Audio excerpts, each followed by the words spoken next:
பல பேரோட அலட்சியத்தினாலதான் அன்னைக்கு என் தங்க செத்தா. அதே மாதிரி என்னோட அலட்சியத்தினால எந்த உயிருக்கு ஆபத்து வந்துடக்கூடாதுதான் நான் எல்லா விஷயத்திலும் கரெக்டா இருக்கேன். பரிபூர்ண கன்ஃபார்மிஸ்டா மாறிட்டேன். ஆனா ஜனங்க பொறுப்பு இல்லாம மனித அபிமானம் இல்லாம அலட்சியமா இருக்கிறத பாக்குறப்போ என்னால தாங்க முடியல டாக்டர். அழுக வரும், தலைவலி வரும், மயக்கம் வரும். அதுக்கப்புறம் என்ன நடக்கும் தெரியாது.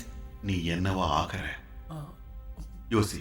டீப்பா யோசி. மண்டைய வெடிக்கிற போல சரி பழிக்கும். சரி சரி அதுக்கப்புறம் அதுக்கப்புறம் அதுக்கப்புறம் உடம்பெல்லாம் வேர்த்து ஊத்தும். சரி ஓகே, அதுக்கப்புறம் என்ன ஆகும்? அதுக்கப்புறம் தெரியலையே. Ambi, I know you can. Come on, தெரியல. Think think. மண்டை வலி. வலி வந்ததுக்கு அப்புறம் இல்ல